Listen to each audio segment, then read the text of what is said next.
가요. 그 여자한테. 하지만 오늘 밤 이 문을 나가면 나도 더 이상 당신을 기다리지 않을 거예요. 결혼식이 끝난 첫날 밤, 강태준은 첫사랑 차혜린이 약을 먹었다는 전화를 받고 신부 윤서아를 호텔에 홀로 남겨둔 채 떠났다. 서아는 그를 붙잡지 않았지만 문을 나서는 순간 자신도 더는 기다리지 않겠다고 분명히 경고했다. 새벽이 되자 그녀의 휴대전화에는 태준이 혜린을 품에 안은 사진이 떠올랐고 서아는 3시간 전 자신이 내린 경고를 스스로 지키기로 했다. 그러나 태준은 아직 몰랐다. 그날 밤 서아가 버린 것은 결혼 반지만이 아니라 자신을 위해 포기했던 인생 전체였다는 것을. 혜린이가 약을 먹었어. 강태준의 입에서 그 이름이 나온 순간 윤서아는 손에 들고 있던 샴페인 잔을 천천히 테이블 위에 내려놓았다. 몇 시간 전까지만 해도 수백 명의 하객이 두 사람의 결혼을 축복했던 서울 도심의 호텔 스위트룸에는 아직 흰 장미와 리본 포장도 뜯지 않은 선물 상자들이 가득했다. 서아는 웨딩드레스에서 갈아입은 얇은 흰 원피스를 입고 있었고 머리에는 미처 빼지 못한 작은 핀이 하나 남아 있었다. 반면 태준은 넥타이도 제대로 풀지 못한 채 휴대전화를 쥐고 있었다. 그의 얼굴은 창백했다. 얼마나 먹었는데? 서아가 물었다. 태준은 대답 대신 다시 화면을 확인했다. 정확히 모르겠어. 전화가 끊기기 전에 정신이 흐려지는 것 같았어. 서아의 눈빛이 아주 조금 달라졌다. 그럼 구급차부터 불러. 싫다고 했어. 약을 과다 복용한 사람이 싫다고 하면 그냥 두는 거야, 서아야. 태준의 목소리에 짜증과 초조함이 동시에 묻어났다. 지금 말꼬리 잡을 때 아니야. 서아는 그 말을 듣고 몇 초 동안 아무 말도 하지 않았다. 그리고 아주 차분하게 물었다. 병원은 어디야? 태준이 멈칫했다. 혜린 씨가 있는 병원. 어느 병원이냐고. 그의 입술이 굳었다. 그 짧은 침묵만으로도 서아는 충분히 많은 것을 알아차렸다. 병원이 아니구나. 집에 있어. 내가 먼저 가서 상태 보고 바로 병원에 데려갈 거야. 왜 당신을 불렀는데 지금 그걸 따질 시간이 없어. 나도 그래서 묻는 거야. 정말 죽을 만큼 위험한 사람이면 왜 당신한테만 전화했냐고. 태준은 눈을 감았다가 거칠게 숨을 내쉬었다. 하루 종일 이어진 결혼식과 가족들의 인사. 수많은 카메라와 축하 속에서도 그는 단 한 번도 이렇게 흔들린 얼굴을 보이지 않았다. 그러나 차혜린이라는 세 글자 앞에서는 달랐다. 서아는 그것을 알고 있었다. 결혼 한 달 전부터 혜린은 태준에게 오래된 사진을 보내기 시작했다. 대학 시절 함께 간 바닷가 사진, 눈 오는 날 나란히 찍은 사진, 태준이 군 복무 중 보냈던 편지를 찍은 사진까지. 처음에는 서아도 대수롭지 않게 넘겼다. 지나간 연애는 누구에게나 있을 수 있었다. 더구나 태준은 분명히 말했다. 끝난 관계라고. 하지만 혜린의 연락은 점점 잦아졌고 밤늦게 전화가 걸려오는 날도 많아졌다. 태준은 매번 죄책감 때문이라고 했다. 자신이 힘든 시기에 혜린을 혼자 떠나보냈기 때문에 최소한 사람이 무너지는 것만은 막아야 한다고. 서아는 이해하려고 했다. 아니, 이해하는 아내가 되고 싶었다. 그래서 불편한 마음을 입 밖으로 꺼내지 않았다. 하지만 결혼식이 끝난 바로 그날 밤, 그것도 아직 두 사람의 이름이 새겨진 케이크가 테이블 위에 남아있는 순간까지 혜린이 침범해오자 처음으로 서아의 안에서 뭔가가 끊어지는 소리가 났다. 태준 씨. 그녀가 낮게 불렀다. 오늘이 무슨 날인지 알아? 태준의 미간이 깊어졌다. 그런 말 하지 마. 나도 알아. 알면서 가겠다는 거네. 사람 목숨이 걸렸잖아. 확인도 안 된 목숨 때문에 당신이 가는 동안 나는 여기서 뭘 하면 돼. 태준은 한동안 대답하지 못했다가 결국 말했다. 기다려줘. 다녀와서 설명할게. 그 한마디를 듣는 순간 서아는 이상할 만큼 마음이 조용해졌다. 화가 난 것도 아니고 눈물이 나는 것도 아니었다. 오히려 몇 달 동안 잘 보이지 않던 무언가가 또렷해지는 기분이었다. 기다려달라는 말. 태준은 언제나 그렇게 말했다. 아버지와의 중요한 회의가 있을 때도 결혼 준비를 함께 하기로 해놓고 회사 일이 생겼을 때도 혜린의 연락 때문에 약속을 취소했을 때도 그는 미안하다고 한 뒤 마지막에는 반드시 기다려달라고 했다. 서아는 늘 기다렸다. 사랑하니까. 곧 가족이 될 사람이니까.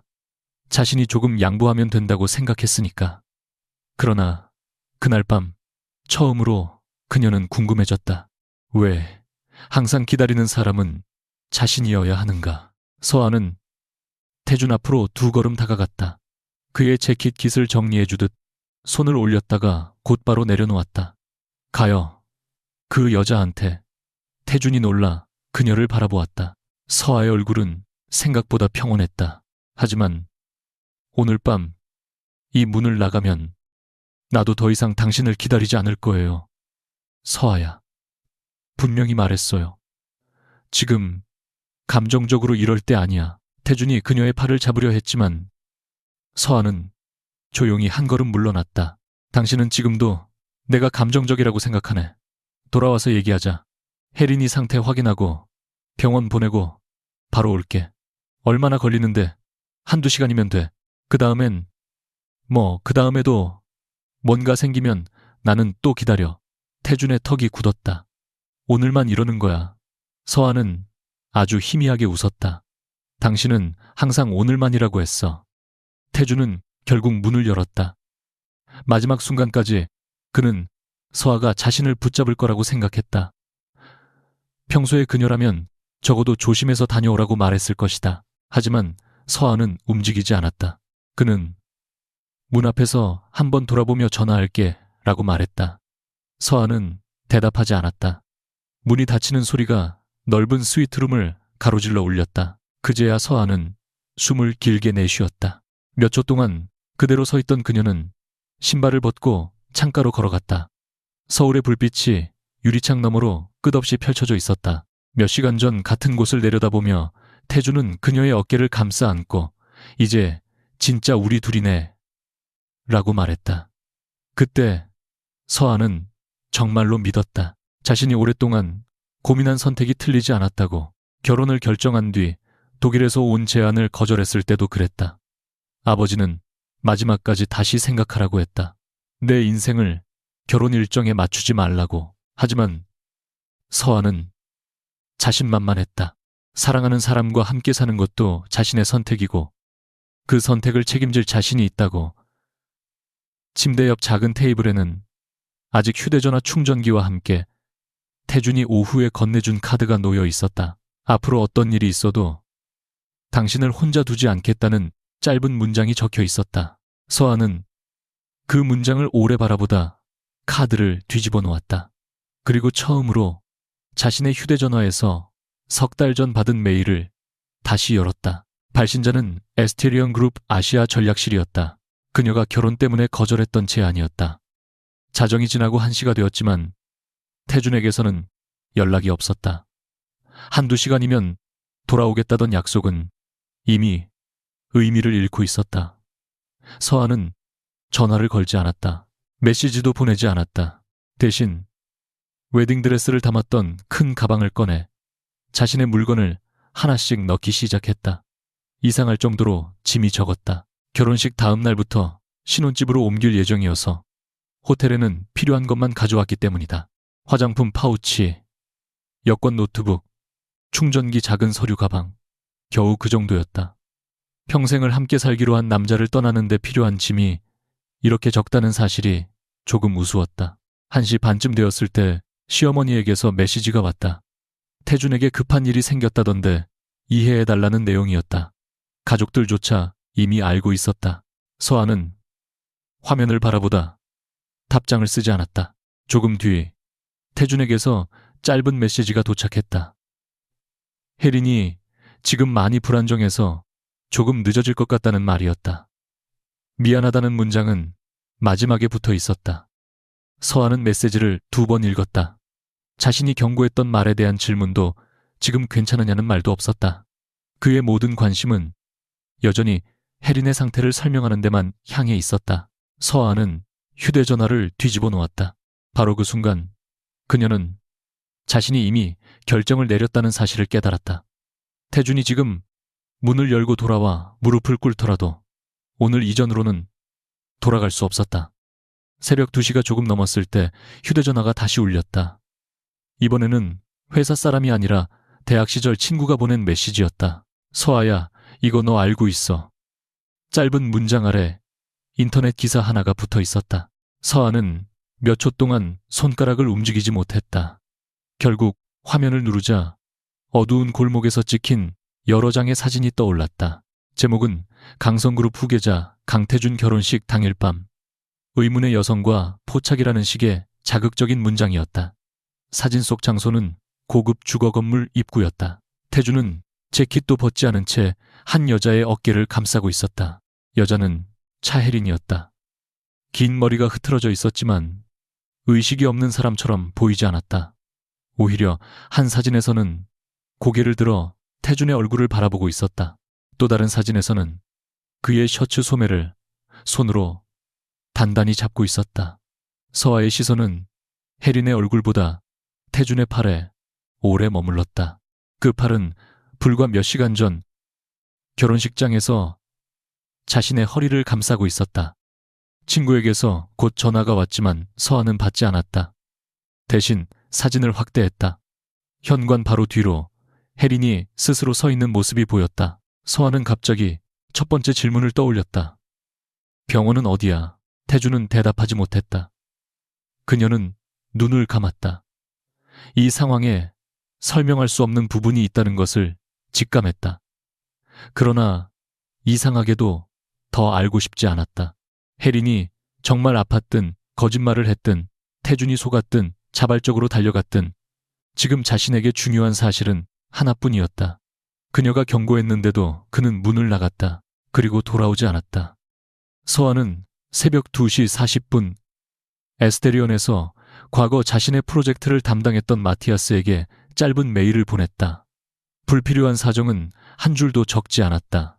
결혼 준비 때문에 거절했던 제안이 아직 유효한지 확인하고 싶다고만 썼다. 답장은 예상보다 빨랐다. 유럽은 아직 저녁 시간이었고 상대는 몇 분 만에 회신했다. 자리는 형태가 조금 달라졌지만 당신과 다시 이야기하고 싶다는 내용이었다. 서아는 그 문장을 읽다가 처음으로 눈시울이 뜨거워졌다. 태준 때문에 흘리는 눈물은 아니었다. 석 달 전 자신이 그 제안을 거절했던 날이 떠올랐기 때문이다. 당시 아스테리온은 한국 시장에서 검토하던 대형 숙박자산 투자에 대해 외부 분석을 맡겼고 서아는 숫자 안에 숨은 위험을 찾아냈다. 높은 성장률처럼 보였던 수치가 과도한 차입과 비현실적인 객실 점유율을 전제로 한다는 점을 짚었고 에이스테리온은 결국 투자를 철회했다. 이후 그녀에게 독일 본사에서 일해보지 않겠느냐는 제안이 왔다. 서아는 일주일을 고민한 끝에 거절했다. 태준과 결혼하면 서울에서 새로운 역할을 찾으면 된다고 생각했다. 서로의 삶을 조금씩 조정해가는 것이 결혼이라고 믿었다. 그런데 지금 생각해보니 조정한 사람은 대부분 자신이었다. 서아는 마티아스에게 답장을 보냈다. 가능한 가장 빠른 일정으로 화상 면담을 하고 싶습니다. 보내기 버튼을 누르는 순간 손끝이 조금 떨렸지만 이상하게 두렵지는 않았다. 새벽 3시 반 서아는 결혼 반지를 뺐다. 손가락에 아주 희미한 자국이 남았다. 결혼한 지 하루도 되지 않았는데 반지가 있던 자리만 선명했다. 그녀는 그것을 카드 옆에 가지런히 놓았다. 그리고 호텔 프런트에 연락해 차량을 부탁했다. 직원은 새벽 시간에 신부가 혼자 내려오는 것을 보고 놀란 표정을 숨기지 못했지만 아무것도 묻지 않았다.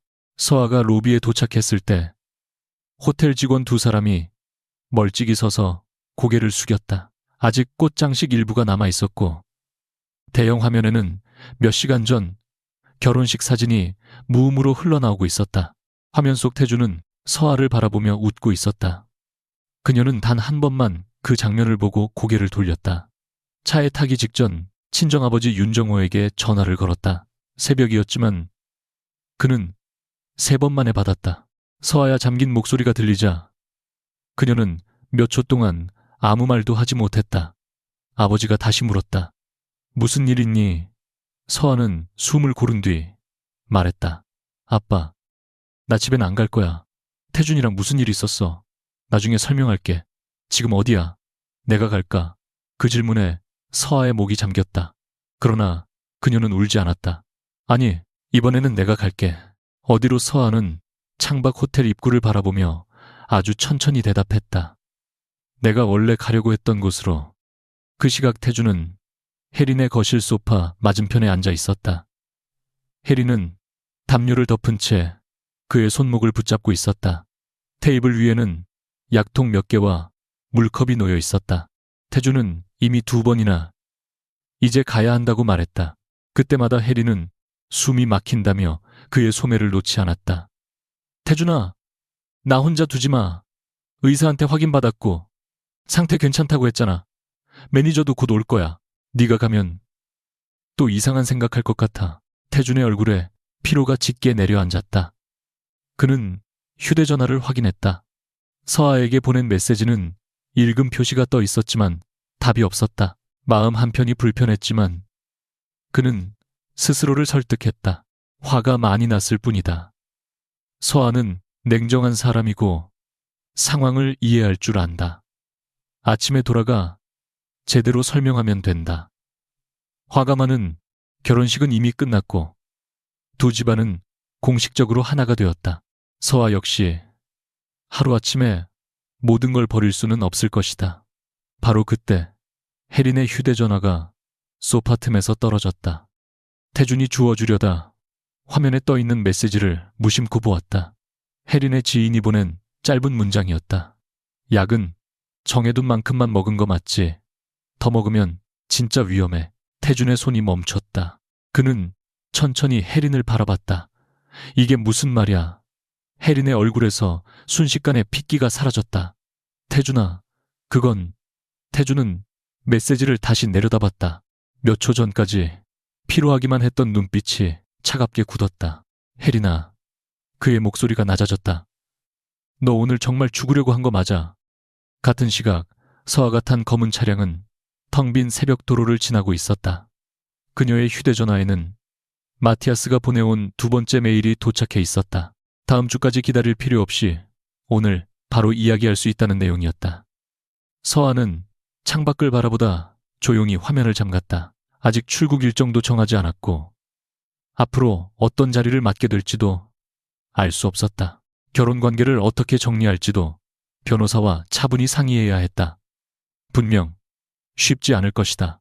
두 집안의 사업 관계도 있었고 언론도 움직일 것이며 강성가는 그녀의 행동을 단순한 신부의 분노로 받아들일 가능성이 컸다.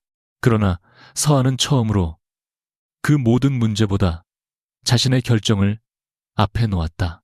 태준에게 전화를 걸어 마지막 설명을 요구하지 않았다. 혜린에게 따지지도 않았다. 오늘 밤 누가 누구를 더 사랑했는지 증명하는 싸움에 들어갈 생각도 없었다. 그녀는 이미 답을 얻었다.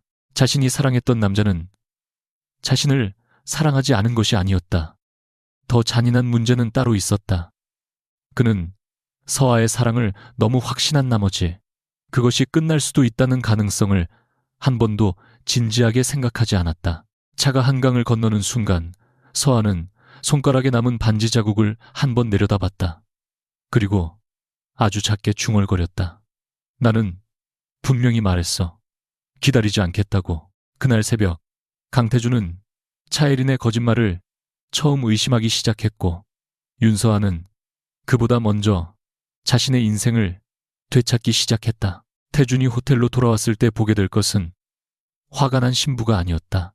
비어있는 옷장과 테이블 위에 놓인 결혼 반지, 그리고 자신이 너무 늦게 이해하게 될 하나의 사실뿐이었다. 윤서아는 정말로 기다리지 않았다.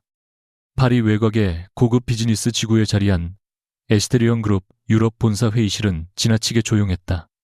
강태준은 긴 테이블 끝에 앉아 앞에 놓인 자료를 다시 넘겼다. 강성그룹이 지난 1년 동안 추진해온 프랑스 남부 복합 리조트 사업은 예상보다 훨씬 깊은 수렁에 빠져 있었다. 초기 개발 파트너가 자금 조달에 실패했고 토지 사용권을 둘러싼 협상도 길어졌다. 무엇보다 결정적인 문제는 핵심 부지 일부를 아스테리온이 확보하고 있다는 사실이었다. 그들의 동의 없이는 강성이 계획한 전체 개발 구조가 성립하지 않았다. 서울에서 떠나오기 전 아버지는 단 한마디만 했다. 이번 협상까지 놓치면 유럽 사업은 내 책임으로 정리될 거다. 태준에게 그 말은 단순한 질책이 아니었다. 후계자로서의 신뢰가 흔들리고 있다는 경고였다. 맞은편에는 강성 전략기획본부 임원들과 법무팀이 앉아 있었고 조금 떨어진 자리에는 차혜린이 자료를 정리하고 있었다. 새해 전에 그 밤 이후 혜린은 강성의 대외 홍보 업무를 맡기 시작했고 이제는 그룹 커뮤니케이션을 총괄하는 임원이 되어 있었다.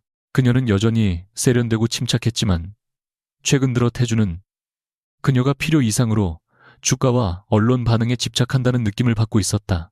에스테리온 쪽에서 조건을 더 높이면 받아들일 거야. 혜린이 낮게 물었다. 태주는 자료에서 눈을 떼지 않은 채 대답했다. 받아들일 수 있는 조건이면 지금은 선택지가 많지 않잖아. 그래도 매달리지는 않아. 혜린은 입꼬리를 조금 올렸다. 당신 아직도 자존심 세네. 태주는 대답하지 않았다. 바로 그때 회의실 문 밖에서 여러 사람의 발걸음이 들려왔다. 문이 열리자 먼저 에스테리온의 유럽 투자 담당 임원 2명이 들어왔고 그 뒤를 3명의 실무진이 따랐다. 태주는 형식적으로 자리에서 일어나 고개를 숙였다. 그리고 마지막으로 들어오는 사람을 보는 순간 손끝이 굳었다. 짙은 네이비 컬러의 재킷과 같은 색 바지를 입은 여자는 얇은 서류철 하나만 들고 있었다. 긴 머리는 어깨 아래로 자연스럽게 내려왔고 걸음에는 망설임이 없었다. 윤서아였다. 태준의 시야에서 주변 사람들이 한순간 사라진 듯했다.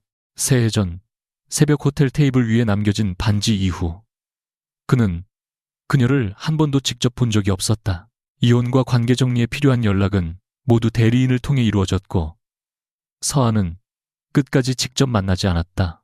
그 뒤 그녀가 유럽에 있다는 것만 들었을 뿐 어디에서 무엇을 하는지 자세히 알아보지 않았다. 알아보지 않은 것인지 알아볼 용기가 없었던 것인지 태준 스스로도 구분하지 못했다. 서아 역시 그를 발견했다. 그러나 그녀의 표정에는 놀람이 거의 없었다. 이미 참석자 명단을 알고 있었던 사람처럼 자연스럽게 고개를 숙였다. 에스테리온 측 임원이 영어로 참석자를 소개한 뒤 마지막에 말했다. 아시아 전략부문을 총괄하는 윤서아 부회장입니다. 그 한마디에 태준의 얼굴이 굳었다. 부회장. 그는 자신이 잘못 들었다고 생각했다. 혜린 역시 손에 들고 있던 펜을 멈췄다. 서아는 시선을 천천히 테이블 위로 옮기다가 태준에게 도달했다. 강태준 대표님, 오랜만입니다. 목소리는 단정하고 차분했다. 태준은 몇 초 늦게 대답했다. 오랜만이군요. 서아는 그 이상 아무 말도 하지 않고 자신의 자리에 앉았다. 마치 둘 사이의 새해가 개인적인 과거가 아니라 회의 전에 확인할 필요조차 없는 오래된 파일처럼 보였다.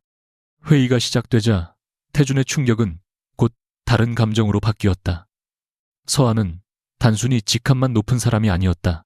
프랑스 현지팀이 토지 가치와 개발 인허가 리스크를 설명할 때 그녀는 중간중간 유창한 프랑스어로 세부 조건을 확인했고 독일계 금융기관의 대출 구조가 언급되자 이번에는 독일어로 질문을 이어갔다. 태준은 그녀가 외국어에 능숙하다는 것을 알고 있었다. 결혼 전 서아가 금융권에서 일했다는 것도 알았다. 하지만 그 실력을 실제로 본 적은 거의 없었다. 자신과 만날 때의 서아는 늘 퇴근 후 편한 옷을 입고 나타났고 결혼을 결정한 뒤에는 업무 이야기를 점점 줄였다.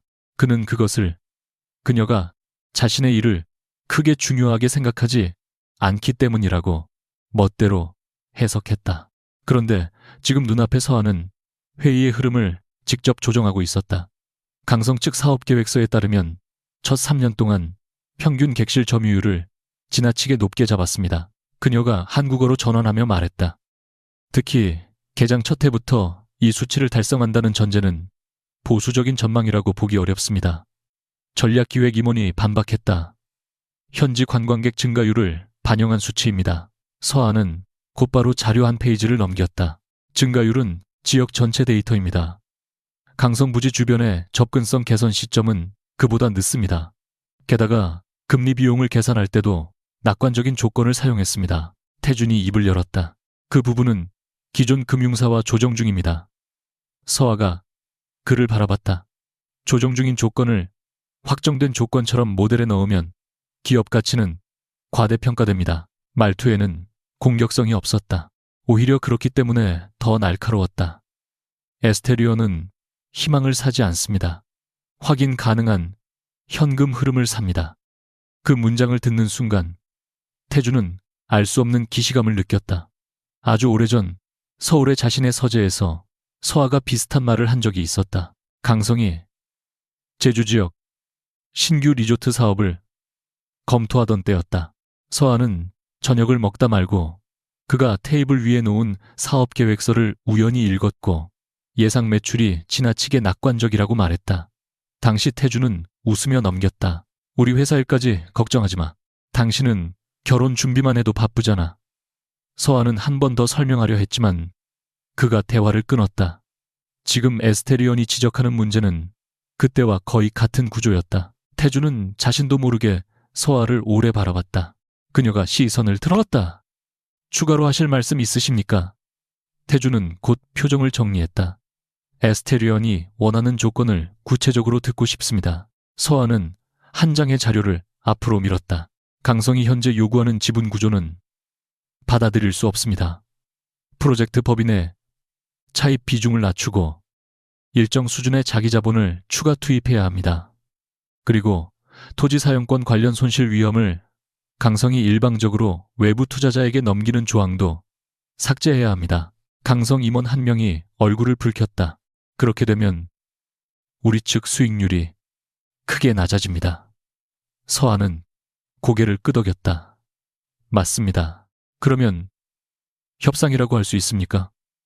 협상은 상대방의 손실까지 대신 떠안아주는 일이 아닙니다.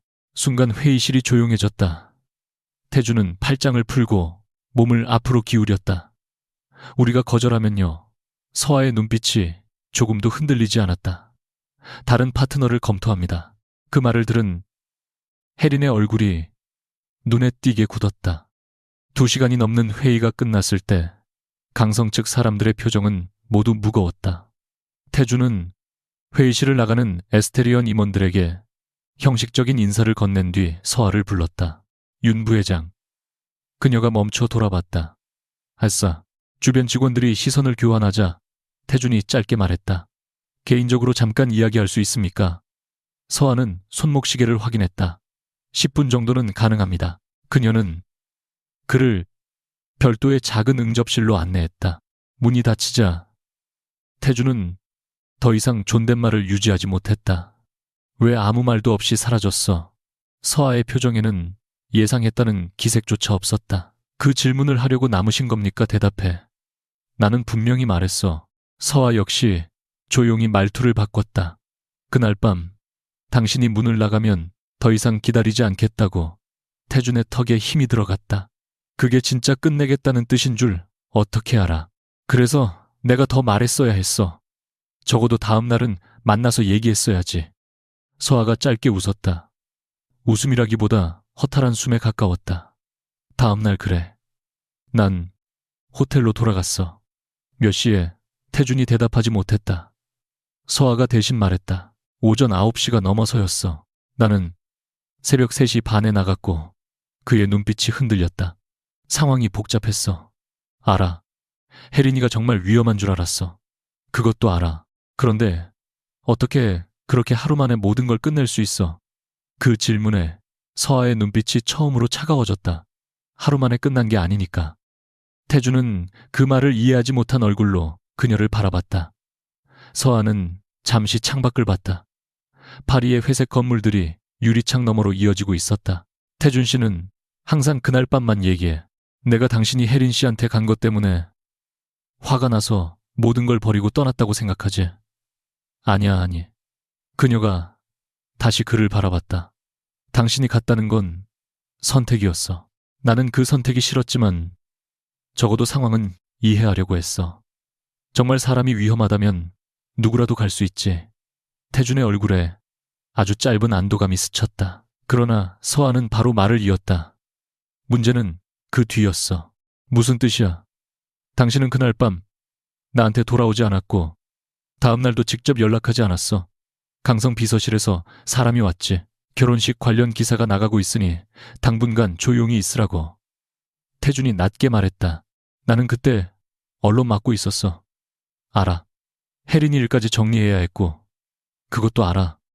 서아의 목소리는 더 낮아졌다. 그러니까 나는 언제나 알아야 했어. 당신 회사 사정도, 혜린 씨 사정도, 강성과 체면도 모두 이해해야 했지. 그런데 당신은 단 한 번도 내가 그 방에서 어떤 기분이었는지는 먼저 묻지 않았어. 태주는 무언가 말하려다 멈췄다. 서아가 마지막으로 말했다. 그리고 지금도 같은 질문을 하고 있잖아. 왜 내가 당신을 기다리지 않았느냐고. 태주는 한동안 말이 없었다. 그 순간 휴대전화가 진동했지만 그는 확인하지 않았다. 그래도 이렇게까지 할 필요는 없었어. 그가 어렵게 말했다. 이혼 서류 보내고 프로젝트 다 정리하고 한국까지 떠날 필요는 없었잖아. 필요했어. 왜 내가 다시 그 자리에 서지 않으려고. 서아의 대답은 즉시 나왔다. 결혼 전에 나는 내 일을 줄였고 해외 제안을 거절했고 강성과 일정에 맞춰 생활을 바꿨어. 누구도 나한테 강요하지 않았어. 내가 선택한 일이었지. 그래서 더 무서웠어. 그날 밤 당신한테 화가 난 것보다 내가 어느새 당신이 언제 돌아올지만 기다리는 사람이 되어 있다는 게 더 무서웠어. 태준의 시선이 미세하게 흔들렸다. 그는 결혼 전에 서아가 외국계 투자회사에서 제안을 받았다는 말을 희미하게 기억하고 있었다. 그러나 그녀가 진지하게 고민했다는 사실은 몰랐다. 아니, 알려고 하지 않았다. 에스테리언이었어. 그가 물었다. 불이만, 서아는 잠시 침묵했다. 그건 지금 당신이 알 필요 없는 일이야.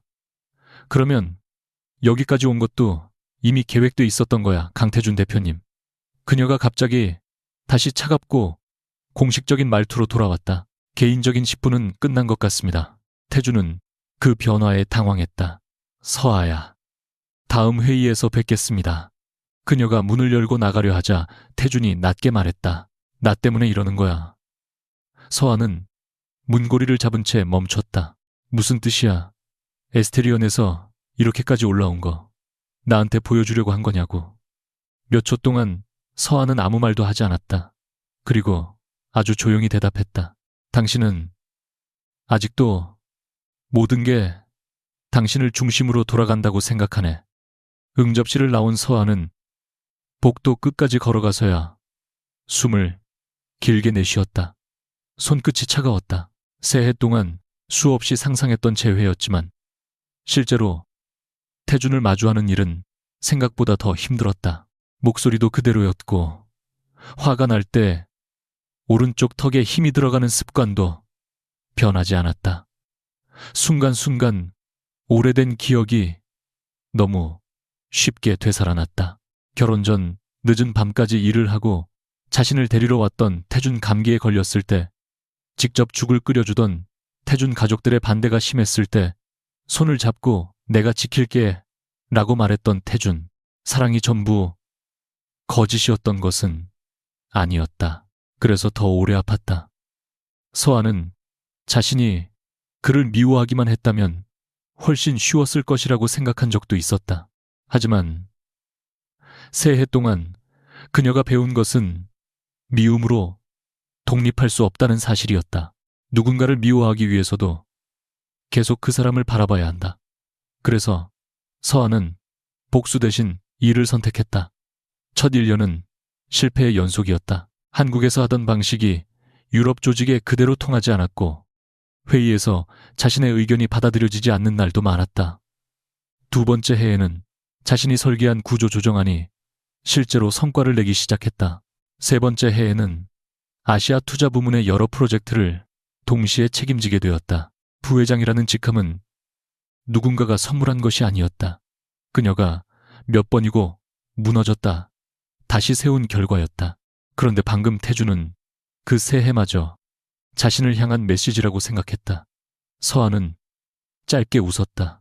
자신이 아직도 그를 사랑하는지는 알 수 없었다. 하지만 한 가지는 분명했다. 더 이상 그의 오해를 바로잡기 위해 인생을 설명하고 싶지 않았다. 반면 태주는 호텔로 돌아가는 차 안에서 한마디도 하지 않았다. 혜린이 옆에서 몇 번 말을 걸었지만 그는 창밖만 바라봤다. 회의에서 서아가 지적한 숫자들이 계속 머릿속을 맴돌았다. 이상한 것은 단순히 그녀가 똑똑해졌다는 사실이 아니었다. 그녀가 말한 내용 중 상당 부분이 너무 익숙했다. 에스테리언이 희망을 사지 않습니다. 그 문장과 함께 오래전 서아가 자신의 서재에서 했던 말이 떠올랐다. 태준 씨, 이 프로젝트 예상 점유율 너무 높아. 차입 비율도 위험해 보여. 당시 그는 웃으며 서류를 덮었다. 우리 재무팀이 알아서 해. 당신은 신경 쓰지 마. 서아는 잠깐 입술을 다물더니 알겠어. 라고 대답했다. 그때 태주는 그녀가 별로 관심이 없는 줄 알았다. 이제와 생각해보니 그건 관심이 없어서 물러난 표정이 아니었다. 더 말해봐야 듣지 않을 사람 앞에서 말을 멈춘 얼굴이었다. 태주는 호텔에 도착하자마자 비서실장에게 전화를 걸었다. 윤서아에 대해 알아봐. 상대가 잠시 망설였다. 윤 부회장 말씀이십니까? 아스테리온 들어간 시점부터 지금까지 전부 어떤 프로젝트 맡았고 누가 추천했고 누가 뒤를 봐줬는지도. 전화를 끊자 혜린이 그를 바라봤다. 왜 그렇게까지 해? 태주는 재킷을 벗으며 대답했다. 궁금해서. 뭐가? 내가 모르는 새해 동안 무슨 일이 있었는지. 혜린의 눈빛이 순간적으로 굳었지만 태주는 보지 못했다. 보고서는 그날 밤 늦게 도착했다. 태주는 노트북 화면을 켜고 첫 페이지를 읽기 시작했다. 윤서아는 독일 본사 전략팀에서 시작해 호텔 자산 구조조정 프로젝트를 맡았고 이후 중부 유럽의 부실 자산 3건을 재편하는 작업을 이끌었다. 그중 2건은 손실이 예상되던 사업을 흑자로 전환했고 한 건은 매각 구조를 바꿔 투자금 대부분을 회수했다. 이후 아시아 투자 총괄로 이동했고 지난해 부회장으로 승진했다. 태준의 눈은 한 문장에서 멈췄다. 에스트리온과 윤서아의 첫 접촉 시점은 새해 전이 아니었다. 그보다 훨씬 전이었다. 결혼식 약 넉 달 전, 아스테리온은 한국의 한 숙박자산 인수 가능성을 검토하며 외부 자문을 받았고 서아가 만든 분석 모델을 토대로 투자를 철회했다. 이후 아스테리온 회장은 그녀에게 직접 유럽 근무를 제안했다. 태주는 화면을 몇 번이나 다시 읽었다. 결혼식 전이었다. 그녀에게 이미 길이 있었다. 자신을 떠난 뒤 누군가에게 선택받은 것이 아니었다. 오히려 그녀가 스스로 그 길을 거절했던 것이다. 다음 페이지에는 당시 담당 임원의 짧은 평가가 첨부돼 있었다. 윤서아는 숫자를 읽는 사람이 아니라 숫자 뒤의 의도를 읽는 사람이라는 내용이었다. 태주는 의자에 깊게 기대며 눈을 감았다. 그 순간 처음으로 아주 불편한 질문이 떠올랐다. 자신은 결혼 생활 동안 서아가 무엇을 포기했는지 단 한 번이라도 제대로 물어본 적이 있었나. 잠시 뒤 비서실장에게서 추가 메시지가 왔다. 태주는 무심코 열었다가 다시 자세히 읽었다. 오래된 내부 자료를 확인하던 중 특이한 기록 하나가 발견됐다는 내용이었다. 몇 년 전 강성그룹의 자금 조달 과정에서 외부 신용 보강이 들어간 적이 있는데 관련 기관 중 하나가 윤서아의 친정인 윤가와 연결되어 있다는 것이었다. 태주는 곧바로 전화를 걸었다. 이게 무슨 뜻이야? 비서실장은 신중하게 대답했다. 아직 전체 자료를 확인하지 못했습니다. 당시에는 회장님 측에서 직접 관리한 건이라 기록이 제한적입니다. 내가 알기로 윤 회장 쪽은 결혼하면서 강성 프로젝트에 들어온 게 전부야. 저도 그렇게 알고 있었습니다. 태준의 미간이 좁아졌다. 확인해. 정확히. 전화를 끊은 뒤 그는 화면 속 서아의 이름을 오래 바라봤다. 새해 전 자신은 서아가 강성가의 며느리가 되는 것이 그녀 가족에게도 큰 기회라고 생각했다. 그래서 그녀가 결혼을 쉽게 포기하지 못할 거라고 믿었다. 두 집안이 얽혀있고 공개적으로 치른 결혼식이 있고 자신과의 관계를 위해 포기한 것도 많으니 결국 돌아올 것이라고 생각했다. 그런데 지금 하나씩 드러나는 사실은 전부 반대 방향을 가리키고 있었다. 어쩌면 자신이 알고 있다고 믿었던 결혼의 균형 자체가 처음부터 잘못되어 있었는지도 몰랐다. 태주는 노트북을 닫았다. 그러나 머릿속에는 서아가 응접실 문 앞에서 했던 말이 계속 남아 있었다. 당신은 아직도 모든 게 당신을 중심으로 돌아간다고 생각하네. 그는 처음으로 그 말에 반박할 수 없었다. 다음 날 아침 에스테리온 본사에서는 강성에 수정 조건서를 보냈다. 조건은 전날보다 더 세밀했고 강성 내부에서는 사실상 굴욕적인 수준이라는 반응까지 나왔다. 혜리는 자료를 보자마자 태준의 사무실로 들어왔다. 이대로 받으면 서울에서 당신 가만히 안 둘 거야. 태준은 창가에 서서 조건서를 읽었다. 알아. 그러면 다른 투자자를 찾아. 시간이 없어. 일부 자산을 먼저 매각하면 현금 만들 수 있잖아. 태준이 천천히 고개를 들었다. 무슨 자산 혜리는 기다렸다는 듯 몇 개의 호텔과 비핵심 부동산을 말했다. 지나치게 준비된 답이었다. 태준은 잠시 그녀를 바라봤다. 그걸 지금 팔면 헐값이야. 주가가 더 떨어지는 것보다는 낫지. 회사 살리려고 회사 팔자는 얘기처럼 들리는데. 혜린의 표정이 굳었다. 난 당신 걱정해서 하는 말이야. 태준은 대답하지 않았다. 몇 초 뒤 휴대전화가 울렸다. 에스테리온에서 다음 협상 시간을 알려온 메시지였다. 그는 화면을 보고 서류를 챙겼다. 혜린이 뒤에서 물었다. 또 서아 만나러 가. 태준은 문 앞에서 멈췄다. 아스테리온이랑 협상하러 가는 거야. 혜린이 낮게 말했다. 당신 정말 그 둘을 구분하고 있는 거 맞아? 태준은 아무 말 없이 문을 열었다. 그러나 복도로 나서는 순간 스스로도 그 질문의 답을 알 수 없었다. 그는 강성을 살리기 위해 에스테리온을 만나러 가고 있었다. 동시에 자신이 잃어버린 새해의 진실을 확인하기 위해 윤서아를 만나러 가고 있었다. 그리고 그 두 목적이 언젠가 서로 충돌하게 될 것이라는 불길한 예감이 처음으로 들었다. 강태준은 에스테리온 본사로 향하는 차 안에서도 밤새 받은 보고서를 손에서 놓지 못했다. 첫 페이지에는 윤서아가 독일 본사에 합류한 날짜가 적혀 있었고 그 아래에는 그녀가 새해 동안 맡았던 프로젝트들이 시간 순으로 정리되어 있었다. 처음에는 부실 호텔 자산의 현금 흐름을 재검토하는 실무 책임자였고 1년도 지나지 않아 채권단과 운영사를 동시에 설득해 손실 규모를 절반 가까이 줄였다. 두 번째 프로젝트에서는 누구도 사려하지 않던 오래된 리조트의 운영 구조를 바꾸고 일부 부동산만 분리 매각해 투자금을 회수했다. 세 번째 사업은 더 컸다. 여러 나라에 흩어진 호텔 법인을 하나의 아시아 전략 아래 묶으면서도 수익성이 낮은 자산은 과감히 정리했다. 태준은 숫자보다 보고서 맨 아래 적힌 문장을 오래 바라봤다. 내부 승진 심사에서 서아를 추천한 사람은 한 명이 아니었다. 투자위원회 현지 운영 책임자 재무총괄이 각각 그녀를 추천했다. 누군가의 특별한 후원을 받은 흔적도 없었다. 오히려 첫 해 평가에는 언어와 조직 문화 차이 때문에 갈등이 많았고 자신의 판단을 지나치게 밀어붙인다는 지적까지 적혀 있었다. 그녀는 처음부터 완벽하지 않았다. 실패하고 부딪히면서 올라간 것이었다. 태준은 그것이 이상하게 더 불편했다.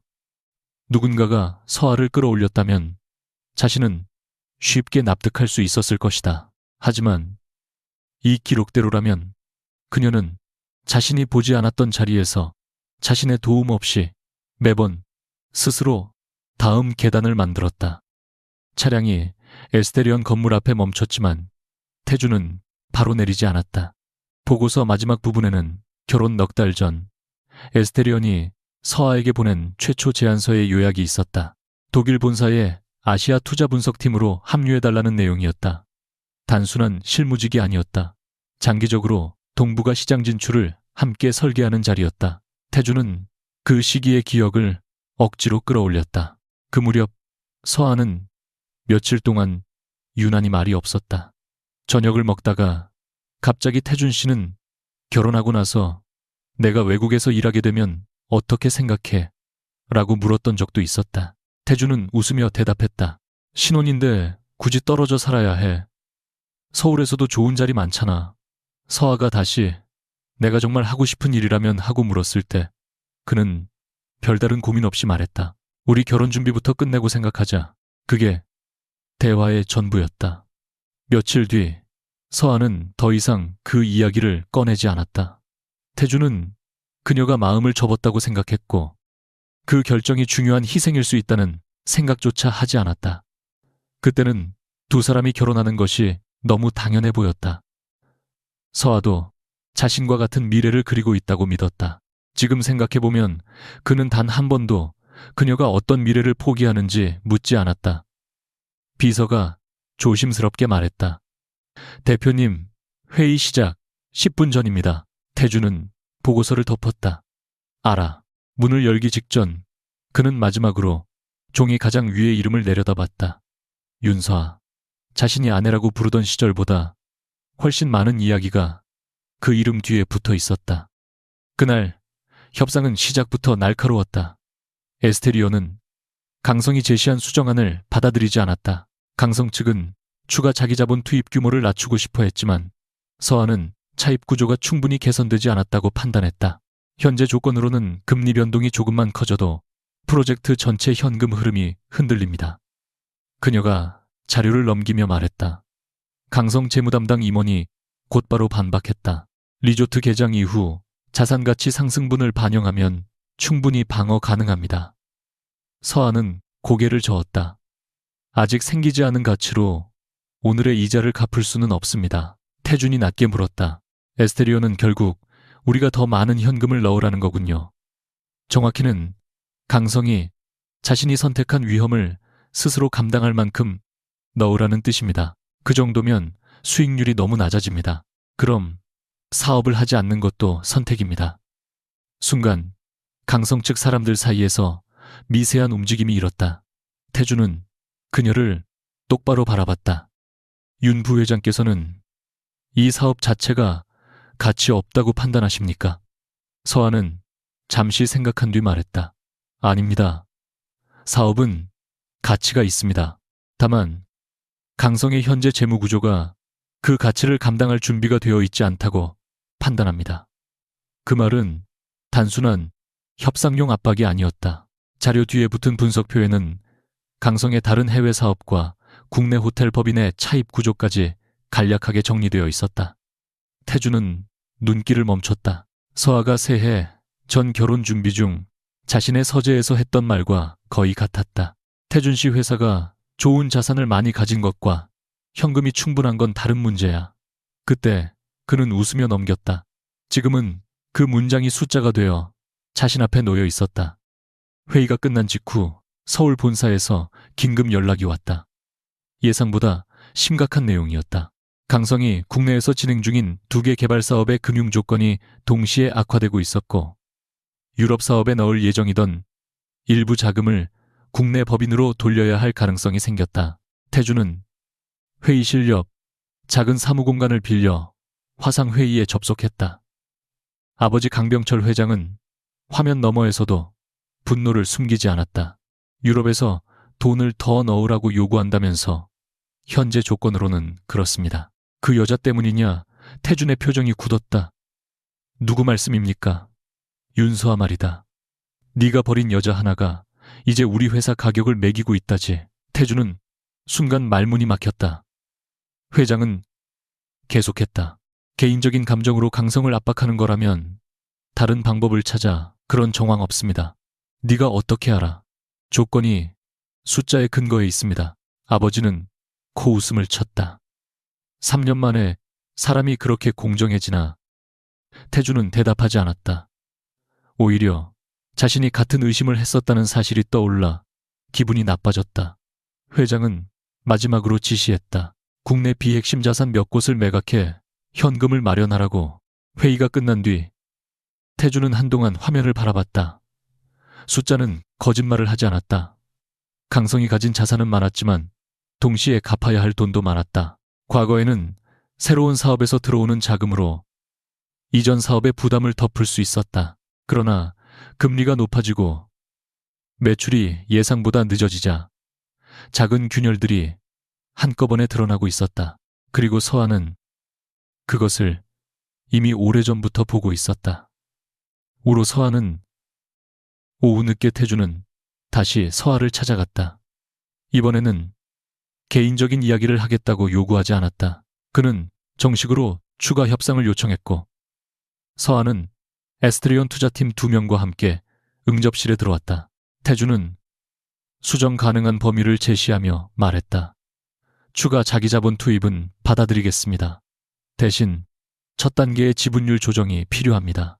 서하는 자료를 읽었다. 이 조건이면 검토할 수 있습니다. 하지만 강성 본사의 지급 보증 범위는 지금보다 명확해야 합니다. 태준이 미간을 좁혔다. 본사 리스크를 더 키우라는 뜻입니까? 반대로 생각하시면 됩니다.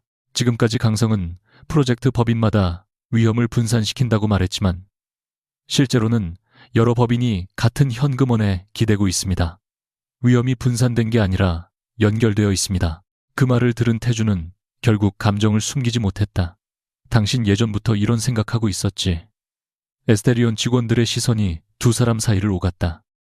서한은 잠시 침묵한 뒤 직원들에게 프랑스어로 다음 회의 자료를 먼저 준비해달라고 말했다.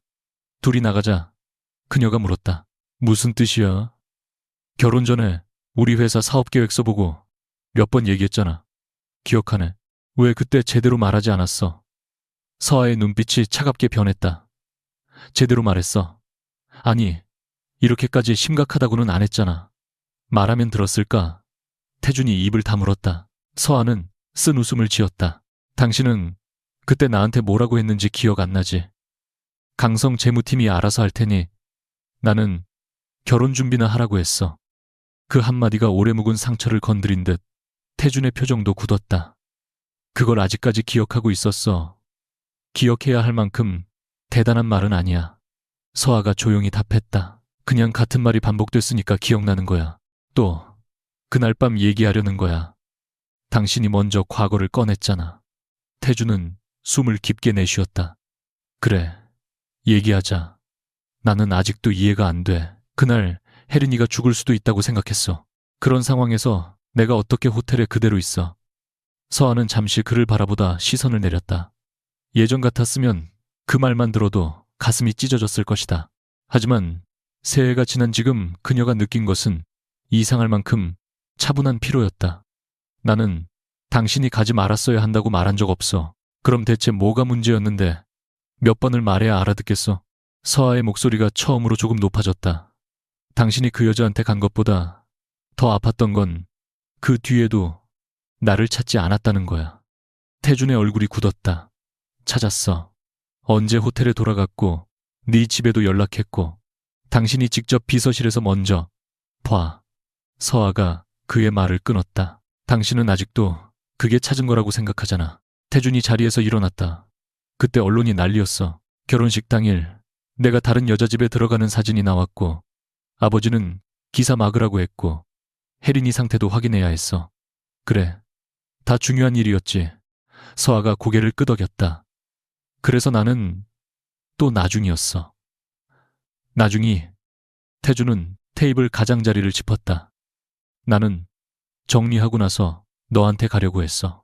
그 말에 서하의 눈이 잠시 흔들렸다. 처음으로 그녀의 얼굴에서 완전히 감춰져 있던 감정이 드러났다. 슬픔이었다. 분노보다 오래된 슬픔. 그게 문제였어, 태준 씨. 그녀가 천천히 말했다. 당신은 항상 나한테 오기 전에 다른 걸 먼저 정리하려고 했어. 회사가 조용해진 다음, 가족이 납득한 다음, 혜린 씨 문제가 끝난 다음, 그 모든 게 끝나야 내 차례였어. 태주는 반박하려 했지만 입이 떨어지지 않았다. 서하는 손가락을 꽉 쥐었다가 천천히 풀었다. 나는 그 방에서 당신을 한두 시간 기다린 게 아니야. 우리가 연애하는 동안에도 기다렸고 결혼 준비하면서도 기다렸어. 당신 회의 끝나는 걸 기다리고 당신 아버지가 허락하는 걸 기다리고 혜린 씨 전화가 끊기는 걸 기다렸어. 처음에는 그게 사랑이라고 생각했어. 내가 조금 더 이해하면 우리 관계가 단단해지는 줄 알았지. 서아야. 혜는 그런데 그날 새벽 처음 생각했어. 왜 당신은 항상 내가 기다릴 거라고 생각했을까? 태준의 눈빛이 흔들렸다. 그녀는 대답을 요구하지 않았지만 그 질문은 그가 지난 새해 동안 피했던 모든 기억을 한꺼번에 끌어냈다. 호텔로 돌아왔을 때 비어있던 방, 테이블 위 반지, 서아의 전화를 대신 받은 윤 회장의 차가운 목소리, 그리고 자신이 속으로 했던 생각. 며칠 지나면 진정될 거다. 그녀는 결국 돌아올 거다. 그는 정말로 그렇게 믿었다. 태주는 한참 뒤에야 입을 열었다. 그날 일은 오해였어. 서아의 눈썹이 아주 조금 움직였다. 오해. 혜린이 상황을 내가 잘못 판단했어. 하지만 그때는 정말 위험하다고 믿었어. 말하면서도 태주는 시선을 피했다. 그 작은 움직임을 서아는 놓치지 않았다. 그때는 그녀가 되물었다. 태준의 손이 순간 굳었다. 무슨 뜻이야? 방금 그때는 위험하다고 믿었다고 했잖아. 그렇지. 그러면 나중에는 아니었다는 걸 알았어. 응접실의 공기가 갑자기 무거워졌다. 태준은 몇 초 동안 입을 열지 못했다. 머릿속에 새해 전 혜린의 거실이 떠올랐다. 소파 틈에서 떨어진 휴대전화, 화면에 떠있던 메시지. 약은 정해둔 만큼만 먹은 거 맞지? 더 먹으면 진짜 위험해. 그리고 다음 날 자신이 따로 확인했던 기록. 혜린이 말했던 것과 실제 상황 사이에는 분명한 차이가 있었다. 그는 그 사실을 알게 된 순간 가장 먼저 서아에게 가야 했다. 하지만 그러지 않았다. 아버지는 이미 언론 대응에 나섰고 혜린은 울면서 실수였다고 매달렸고 결혼식 날 아내를 두고 달려온 이유가 누군가의 조작이었다는 사실을 인정하는 순간 자신이 얼마나 어리석었는지도 인정해야 했기 때문이다. 결국 그는 며칠만 시간을 달라고 스스로에게 말했다. 모든 걸 정리한 뒤 설명하겠다고. 그 며칠 사이 서아의 이혼 의사가 대리인을 통해 전달됐다. 왜 대답 안 해? 서아의 목소리에 태주는 기억에서 빠져나왔다. 그는 잠시 눈을 감았다가 말했다. 나중에 상황이 내가 처음 생각한 것과 조금 달랐다는 건 알았어. 서아의 얼굴에서 표정이 사라졌다. 얼마나 나중에, 그건 지금 중요한 게 아니야. 나한테는 중요해. 서아야. 며칠 그녀의 목소리는 낮았지만 숨은 조금 빨라져 있었다. 태주는 대답하지 않았다. 아직 말할 수 없었다. 아니, 정확히는 말하는 순간 자신이 마지막으로 붙잡고 있던 변명마저 사라질까 두려웠다. 서아는 그의 침묵을 오래 바라봤다. 그리고 천천히 의자에서 일어났다. 알겠어. 뭘? 당신 아직도 말 못하는 게 있구나. 태준이 다급하게 말했다. 그런 뜻 아니야. 그럼 말해. 그는 끝내 아무 말도 하지 못했다. 서아는 그 모습을 보며 아주 짧게 고개를 끄덕였다. 새해 전에도 그랬어. 설명할 게 있다고 했는데 결국 나는 다른 사람들을 통해서만 당신 상황을 들었지. 이번엔 달라. 뭐가 다른데? 나는 태준이 말을 잇지 못하자 서아가 문 쪽으로 걸어갔다. 업무 얘기는 투자팀을 통해 전달해. 다음부터 개인적인 과거를 협상 자리로 가져오지 않았으면 좋겠어. 문을 열기 직전 그녀가 돌아봤다. 그리고 정말 나한테 사과하고 싶은 날이 오면 당신이 왜 그랬는지 설명하지 말고 당신이 뭘 숨겼는지부터 말해. 그날 밤 태주는 호텔방에서 잠들지 못했다. 혜리는 저녁 식사를 같이 하자고 연락했지만 그는 거절했다. 대신 서울에서 추가로 도착한 강성의 재무자료를 펼쳐놓고 있었다. 현금 흐름은 예상보다 나빴다.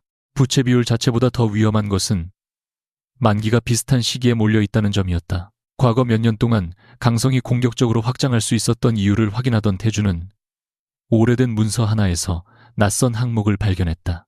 외부 신용보관계약. 보증기관 이름 뒤에는 윤정호 회장이 대주주로 있던 투자회사의 명칭이 적혀 있었다. 태주는 즉시 비서실장에게 전화했다. 이 계약 원본 확인했어. 일부만 확보했습니다. 만도는 당시 윤 회장 측이 강성의 차원을 돕기 위해 보증한 것으로 보입니다. 왜 난 몰랐지. 회장님 선에서 처리된 건 같습니다. 태주는 말이 나오지 않았다. 금액은 비서실장이 조심스럽게 숫자를 말했다. 적지 않았다. 강성이 한때 유동성 위기를 넘기는데 충분한 규모였다. 그럼 결혼하면서 윤가가 우리 도움을 받은 게 아니라. 태준의 목소리가 흐려졌다. 비서실장이 대답했다. 적어도 이거는 반대입니다. 강성이 도움을 받았습니다. 전화를 끊은 뒤 태준은 한동안 움직이지 않았다. 자신은 결혼 당시 두 집안의 힘이 강성 쪽으로 기울어 있다고 믿었다. 그래서 서아도 쉽게 떠날 수 없을 거라고 생각했다. 하지만 하나씩 드러나는 진실은 그의 기억을 정반대로 뒤집고 있었다. 태주는 창밖 파리의 불빛을 바라봤다. 새해 전 자신이 잃어버린 것은 단순히 화가 난 신부가 아니었다. 자신이 제대로 보지도 않았던 사람 전체였다. 같은 밤 서아는 아스테리온 사무실에 혼자 남아 다음 주 투자위원회 자료를 검토하고 있었다. 화면에는 강성의 자산 목록과 경쟁 중인 유럽 호텔 체인의 예상 매입 가격이 떠 있었다. 숫자에 집중하려 했지만 자꾸 태준의 침묵이 떠올랐다. 나중에는 상황이 달랐다는 걸 알았다. 그 말은 예상하지 못했다. 서아는 그동안 혜린이 정말 위험한 상태였다고 받아들이고 살아왔다. 한이물은 그래서 태준이 그날 떠난 선택 자체만큼은 이해할 수 있다고 스스로 수없이 정리했다. 그런데 만약 그가 얼마 지나지 않아 상황이 달랐다는 것을 알았다면 이야기는 달라진다. 그럼에도 찾아오지 않았다는 뜻이기 때문이다. 서아는 손을 멈추고 눈을 감았다.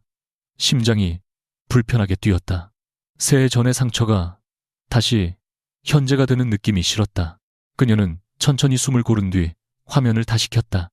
바로 그때 투자 분석팀에서 긴급 메일이 하나 들어왔다. 강성이 경쟁 중인 호텔 체인의 입찰 자료였다. 이상한 점이 있었다. 아직 외부에 공개되지 않은 강성의 예상 가격 범위와 거의 일치하는 조건을 한 경쟁 투자 펀드가 제시했다. 서아는 숫자를 2번 확인했다. 우연이라고 하기에는 지나치게 정확했다. 그녀는 곧바로 담당자에게 연락했다. 이 자료 출처 다시 확인해 주세요. 그리고 강성 쪽 정보가 외부로 새고 있을 가능성도 검토해요. 우리가 추측으로 움직이면 안 됩니다. 전화를 끊은 서아는 화면을 오래 바라봤다. 과거의 거짓말이 아직 풀리지도 않았는데 현재의 강성 안에서도 누군가 새로운 거짓말을 만들고 있었다. 다음 날 아침 윤서아는 출근하자마자 아시아 투자팀과 법무 컴플라이언스 담당자를 한 회의실로 불러들였다. 벽면 스크린에는 전날 발견한 2개의 입찰안이 나란히 떠 있었다.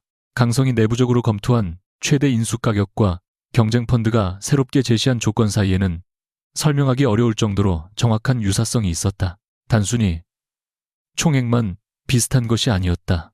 단계별 지급 구조와 특정 자산의 평가 범위까지 겹쳤다. 분석팀 책임자가 조심스럽게 말했다. 시장 참가자들이 같은 자료를 보고 비슷한 결론을 낼 가능성도 있습니다. 서아는 고개를 끄덕였다. 그래서 강성 쪽에 바로 말하지 않을 겁니다. 추측으로 상대 회사 내부 사람을 의심하게 만들면 안 돼요. 그녀는 화면을 가리켰다. 우리가 확인할 건 3가지예요. 이 펀드가 언제부터 가격을 바꿨는지, 그 직전에 누구와 접촉했는지, 그리고 강성의 조건 중 공개되지 않은 요소가 실제로 포함됐는지 법무 담당자가 물었다. 만약 유출 정황이 확인되면 어떻게 하시겠습니까? 서아는 잠시 생각하다 대답했다. 공식 통보합니다. 회의실에 짧은 침묵이 흘렀다. 누군가가 말했다. 그러면 강성이 입찰 전략을 수정할 시간을 얻게 됩니다. 우리 입장에서는 경쟁자가 살아나는 셈인데요. 서한은 서류를 덮었다. 우리는 강성이 무너지기를 바라는 회사가 아니라 정상적인 경쟁을 원하는 회사입니다. 유출된 정보를 알고도 이용하면 우리도 같은 문제가 됩니다. 단호한 목소리였지만 그녀의 손끝에는 아주 미세한 긴장이 남아 있었다. 이 결정이 옳다는 것과 그 결과 강태준이 도움을 받게 된다는 것은 별개의 문제였다. 서한은 그 둘을 혼동하지 않으려 했다. 오후가 되자 분석팀에서 첫 번째 결과가 들어왔다. 경쟁펀드는 불과 일주일 전까지만 해도 강성보다 훨씬 낮은 가격대를 검토하고 있었다. 그런데 강성 내부에서 입찰 상한선을 확정한 바로 다음 날 갑자기 가격을 올리면서 지급 조건까지 유사하게 바꿨다. 더 중요한 것은 그 펀드의 유럽 커뮤니케이션 책임자가 최근 강성그룹 차혜린 전무와 여러 차례 비공개 미팅을 했다는 기록이었다. 공개 행사나 업계 모임이 아니었다. 호텔 라운지와 개인 사무실에서 짧게 만난 흔적이 반복되어 있었다. 서한은 보고서를 읽다가 잠시 눈을 감았다. 혜린과 개인적인 악연이 있다는 이유만으로 결론을 서두르고 싶지 않았다. 그녀는 담당자에게 다시 말했다. 연락한 사실만으로 정보 유출이라고 단정하지 마세요. 실제 전달된 내용이 있는지 확인해야 합니다. 몇 시간 뒤 더 직접적인 단서가 나왔다. 경쟁펀드가 내부 검토용으로 만든 문서에 강성 측에서만 사용하던 프로젝트 코드명이 그대로 적혀 있었다. 그 코드는 외부 자료에 한 번도 공개된 적이 없었다. 서한은 그 순간 더 이상 개인적인 판단을 넣지 않았다. 그녀는 법무팀을 통해 공식 문서를 작성하게 했다. 내용은 짧고 차가웠다. 에스테리온이 입찰 절차의 공정성을 검토하던 중 강성 측 비공개 정보가 제3자에게 전달되었을 가능성을 확인했고 현재 절차를 일시적으로 보류하니 내부 조사 후 회신해달라는 것이었다. 서한은 마지막 문장을 직접 수정했다. 유출 책임자를 특정하지도 경쟁펀드의 이름을 공격적으로 적지도 않았다. 보내기 직전 법무 담당자가 다시 물었다. 정말 발송합니까? 서한은 화면을 한번 바라보고 말했다. 네, 지금 보내세요. 문서를 받은 강성 파리 사무실은 1시간도 지나지 않아 뒤집혔다. 태주는 회의실 문을 잠그고 전략팀과 법무팀을 불러 모든 입찰 관련 접근 기록을 확인하게 했다. 처음에는 외부 해킹이나 실무자 실수를 의심했다. 하지만 권한 기록을 좁혀갈수록 이상한 지점이 나왔다. 강성의 최종 가격 범위를 확인할 수 있었던 사람은 극소수였다.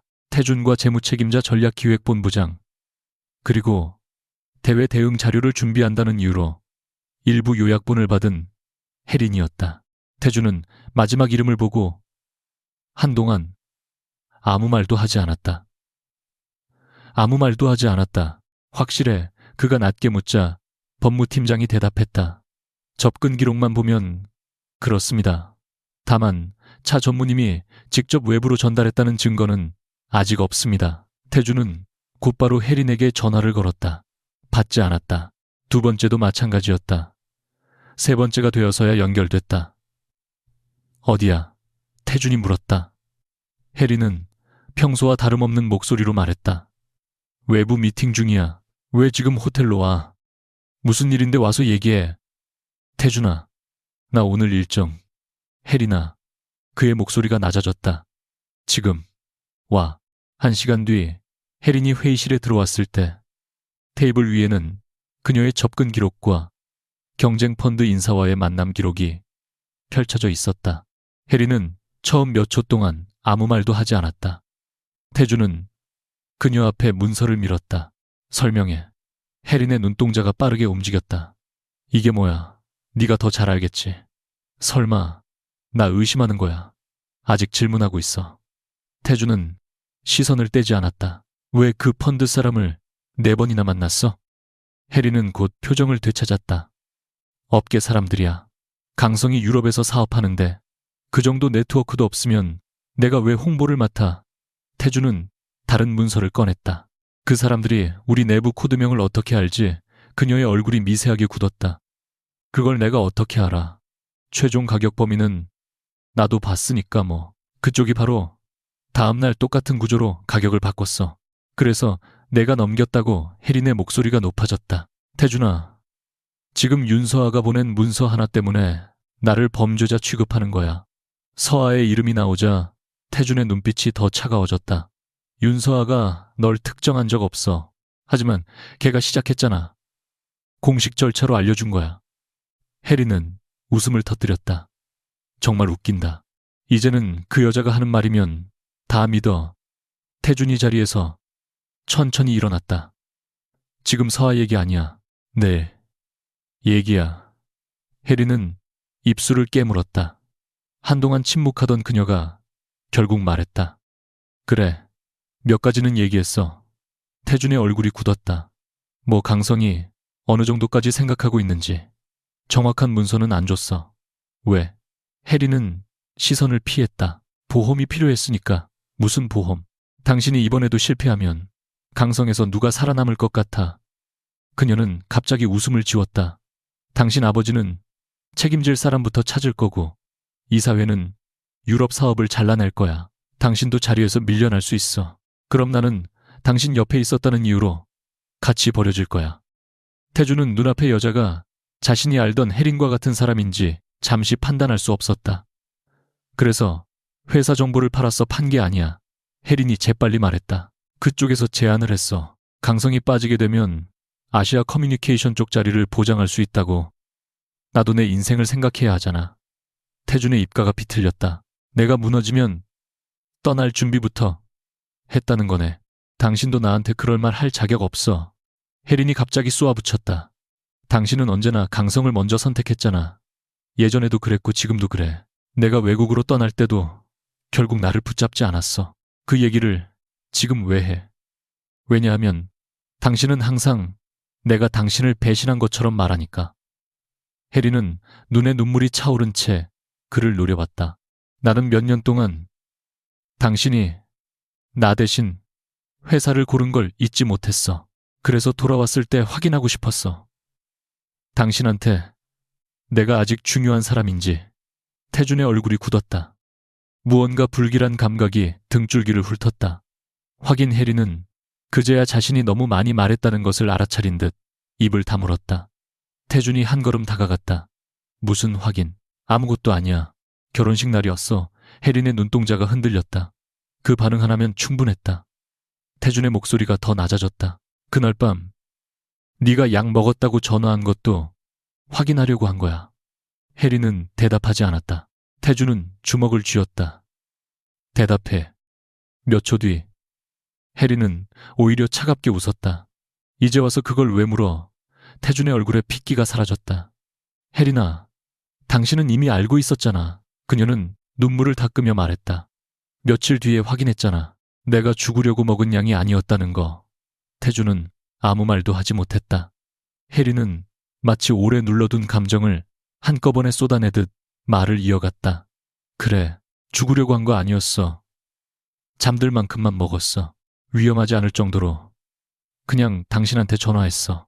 내가 죽을지도 모른다고 하면 당신이 올지 궁금했으니까. 태준의 눈빛이 믿을 수 없다는 듯 흔들렸다.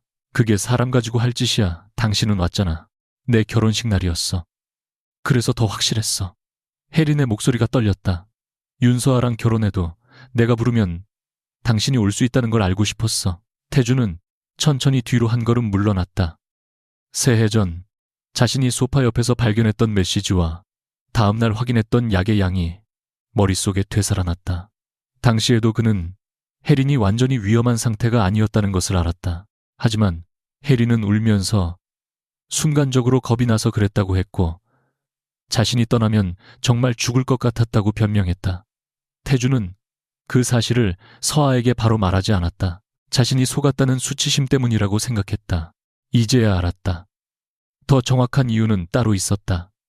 진실을 말하면 서아가 절대로 돌아오지 않을 것이라는 걸 본능적으로 알고 있었기 때문이다. 혜린이 떠난 뒤 태준은 한동안 빈 회의실에 혼자 앉아 있었다.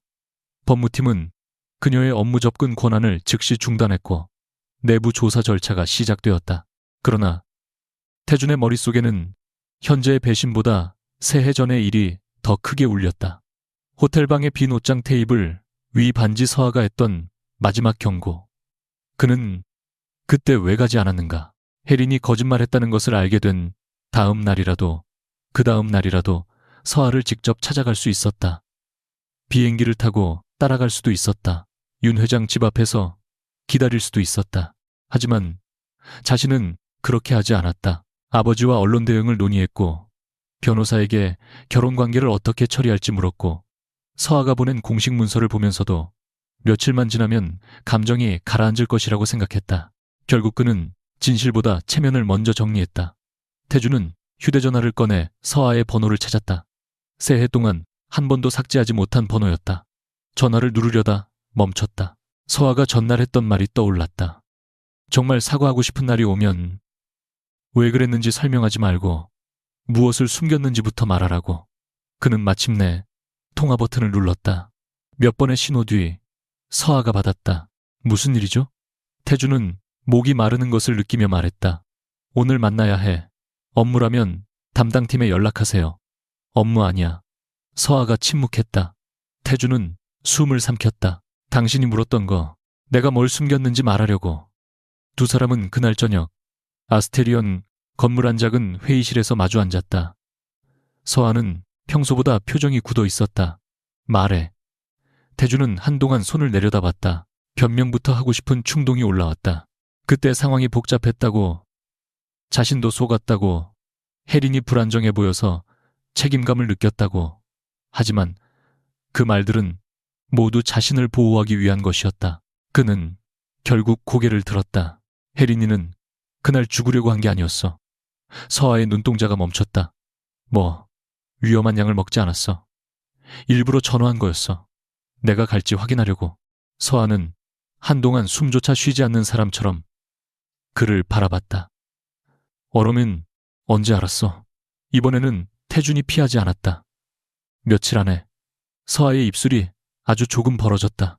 예상했음에도 실제 대답을 들으니 충격은 달랐다. 며칠. 그래. 그리고 나한테 말 안 했어. 안 했어. 왜? 태주는 눈을 감았다가 다시 떴다. 부끄러웠어.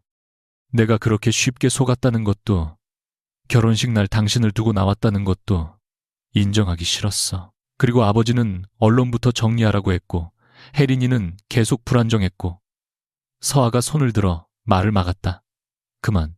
목소리는 낮았지만 눈에는 눈물이 차오르고 있었다. 또 설명하려고 하지 마. 태준의 얼굴이 무너졌다. 미안해. 서아는 몇 초 동안 고개를 숙였다가 다시 그를 바라봤다. 그날 혜린 씨가 나를 속인 게 아니야. 서아야. 나를 잃은 건 그 사람이 아니라고. 그녀의 목소리가 떨렸다. 당신이 진실을 알고도 침묵했을 때야. 그 순간 태주는 처음으로 그녀에게 다가가지 않았다. 예전의 자신이었다면 손을 잡고 어떻게든 이해시키려 했을 것이다. 하지만 지금은 손을 뻗는 것조차 자신의 욕심처럼 느껴졌다. 서아는 눈물을 닦지 않은 채 계속 말했다. 나는 새해 동안 당신이 정말 사람이 죽을까봐 같다고 생각했어. 그래서 그 선택 하나만큼은 이해하려고 했어. 내가 상처받았어도 당신이 누군가를 살리려고 갔다면 그건 내가 미워할 수 없는 일이라고. 태준의 숨이 막혔다. 그런데 당신은 며칠 뒤에 사실을 알았고 그래도 나한테 오지 않았네. 갈 수 있었어. 그가 낮게 말했다. 그런데 안 갔어. 서아의 눈에서 눈물이 한 방울 떨어졌다. 그래, 그게 답이야. 그녀는 잠시 말을 멈추고 숨을 고른 뒤 말했다. 당신이 날 사랑하지 않았다고 생각하지 않아. 사랑했겠지. 나도 그건 알아. 그런데 당신 사랑 안에서 나는 항상 안전한 사람이었어. 조금 늦게 가도 있고 조금 더 기다리게 해도 있고 상처 줘도 나중에 설명하면 되는 사람. 태주는 고개를 숙였다. 서아는 자리에서 일어났다.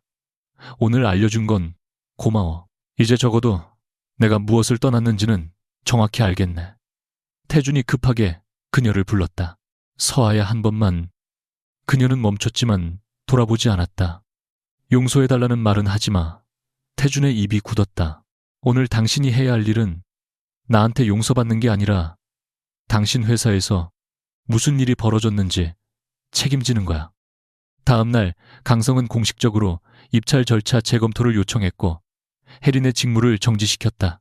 에스테리온은 관련 정보를 이용하지 않겠다는 원칙 아래 기존 경쟁 조건을 초기화하는 데 동의했다. 덕분에 강성은 즉시 탈락하는 상황을 피했지만 그 과정에서 내부 재무 문제가 더 깊이 드러났다. 서울 본사에서 도착한 추가 자료에는 과거 강성이 단기 유동성 위기를 넘길 때 사용한 신용 보강 계약의 전체 내용이 포함되어 있었다. 태주는 그 문서를 아버지 앞에 펼쳤다. 윤 회장님이 이걸 제공한 겁니까? 강병철 회장은 한동안 대답하지 않았다. 옛날 일이다. 왜 저한테는 윤가가 우리 사업에 들어오기 위해 결혼을 원했다고 말씀하셨습니까? 결혼은 서로 필요한 게 있으니 하는 거야. 그런데 그 전에 우리가 먼저 도움을 받았잖아요. 회장의 얼굴이 굳었다. 태주는 더 이상 물러서지 않았다. 서아가 떠난 뒤 이 보증도 연장되지 않았습니다. 그래서 우리가 숨기고 있던 차입 부담이 그대로 드러난 거고요. 아버지는 차갑게 말했다. 그 여자를 변호하려고 나한테 따지는 거냐? 태주는 고개를 저었다. 아닙니다. 제가 얼마나 많은 걸 잘못 알고 있었는지 확인하는 겁니다. 그날 회의를 나오며 태주는 처음으로 아버지의 세계와 자신의 선택을 분리해서 바라봤다. 강성이 흔들리는 이유는 서아가 공격해서도 윤가가 손을 놓아서도 아니었다. 오랫동안 위험을 미래로 미뤄온 자신들의 선택 때문이었다. 그리고 자신의 결혼도 놀랍도록 같은 방식으로 무너졌다. 해결해야 할 문제를 계속 나중으로 미루다가 결국 아무것도 미룰 수 없는 날이 온 것이었다. 며칠 뒤 에스테리온 투자위원회에는 새로운 안건이 올라왔다. 강성의 재무구조가 예상보다 약해지면서 시장에서는 아예 강성의 유럽자산뿐 아니라 그룹 일부를 묶어 인수할 수 있다는 전망이 나오기 시작했다. 회의자료 마지막 장에는 더 대담한 선택지가 적혀 있었다. 강성 전체의 가치가 더 하락할 경우 에스테리온이 전략적 지분을 확보하고 주요 호텔 자산에 대한 경영권까지 가져오는 방안이었다. 한 임원이 말했다. 조금만 기다리면 더 싼 가격에 훨씬 많은 걸 얻을 수 있습니다. 다른 사람도 동의했다. 현재 강성은 유동성이 부족합니다. 이번 입찰에서 실패하면 협상력은 더 떨어질 겁니다. 서아는 말없이 자료를 바라봤다. 새해 전이라면 그 문장이 얼마나 달콤하게 들렸을까 하는 생각이 스쳤다. 자신을 기다릴 것이라고 믿었던 남자의 회사가 이제 자신이 속한 투자위원회의 결정 하나에 흔들리고 있었다. 그러나 이상하게도 아무런 쾌감이 없었다. 서아는 강성산하 호텔에서 일하는 직원 수와 운영 자산 목록을 다시 확인했다. 그 숫자 뒤에는 자신과 아무 상관없는 사람들의 삶이 있었다. 그녀는 펜을 내려놓으며 말했다. 다음 회의에서는 강성 전체 인수안과 자산별 인수안을 분리해서 검토하겠습니다. 한 임원이 물었다. 윤 부회장님은 어느 쪽에 더 무게를 두십니까? 서아는 창밖을 잠시 바라봤다. 그리고 차분하게 대답했다. 아직 결정하지 않았습니다. 다만 한 가지는 확실합니다. 그녀는 다시 회의실을 바라봤다. 우리가 누군가의 실패를 살 수 있다고 해서 그 실패 전체를 사야 하는 건 아닙니다. 새해 전 윤서아는 버림받은 밤에 자신의 인생을 되찾았다. 이제 그녀 앞에는 더 어려운 선택이 놓여 있었다. 강태준에게서 무엇을 빼앗을지가 아니라 자신이 가진 힘을 무엇을 위해 사용할 것인지 결정해야 했다.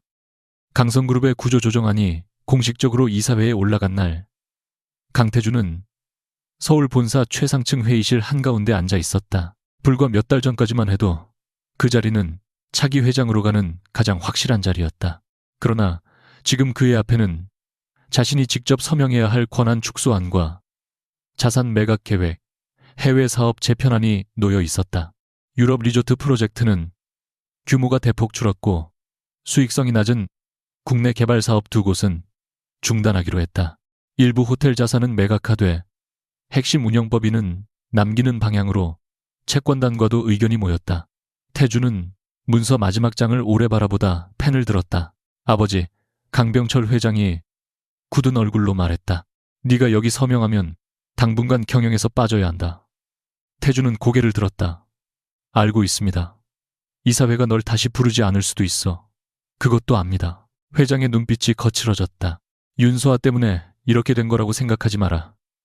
태주는 천천히 고개를 저었다. 그렇게 생각하지 않습니다. 그 대답에 오히려 강병철이 말을 잃었다. 태주는 서류에 이름을 적으며 담담하게 말했다. 회사가 흔들린 건 오래전부터 위험을 미뤄왔기 때문입니다. 제가 그걸 제대로 보지 못했습니다. 그 말은 회사에 대한 고백이면서 동시에 자신의 결혼에 대한 고백이기도 했다. 해결해야 할 일을 나중으로 미루고 중요한 사람은 언제나 기다려줄 거라 믿었다. 결국 강성도 서아도 더 이상 기다려주지 않았다. 차예린에 대한 내부 조사는 예상보다 빠르게 진행되었다. 정보 유출 정황과 외부 펀드 관계자와의 접촉 기록이 확인되면서 그녀는 직무에서 완전히 배제되었고 강성은 계약상 책임과 손해 발생 여부를 검토하기 시작했다.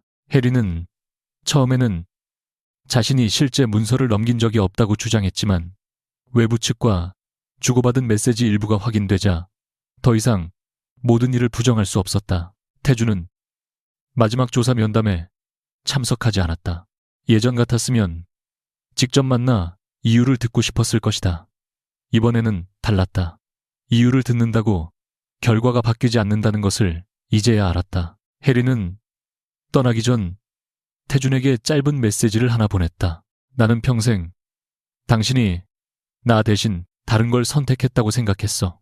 그래서 한 번쯤은 나를 선택하게 만들고 싶었어. 태준은 그 문장을 한참 바라보다 답장을 쓰지 않았다. 그들의 관계에는 사랑도 있었고 미련도 있었고 서로에게 남긴 상처도 있었다. 하지만 그 상처가 다른 사람을 시험하고 조종할 권리가 되지는 않았다. 혜린 역시 이제 자신의 선택에 대한 대가를 스스로 감당해야 했다. 태주는 메시지를 삭제하지도 간직하려고 애쓰지도 않았다. 휴대전화를 내려놓고 창밖을 바라봤다. 예전의 자신이었다면 혜린을 미워하는 것으로 모든 책임을 정리했을지도 몰랐다. 그러나 이제 그는 알고 있었다. 그날 밤 혜린이 거짓말을 했다고 해서 자신이 그 뒤 며칠 동안 침묵했던 사실까지 사라지는 것은 아니었다. 같은 시각 파리의 에스테리온 투자위원회에서는 강성그룹 관련 최종 전략 회의가 열리고 있었다. 대형 화면에는 3가지 선택지가 떠 있었다. 첫째는 강성 전체의 지분을 공격적으로 확보해 주요 경영권까지 가져오는 방안이었다. 둘째는 유럽과 아시아의 우량 호텔 자산만 선별 인수하는 방안이었다. 셋째는 직접 인수 규모를 최소화하고 구조조정 이후 전략적 협력 관계만 구축하는 방안이었다.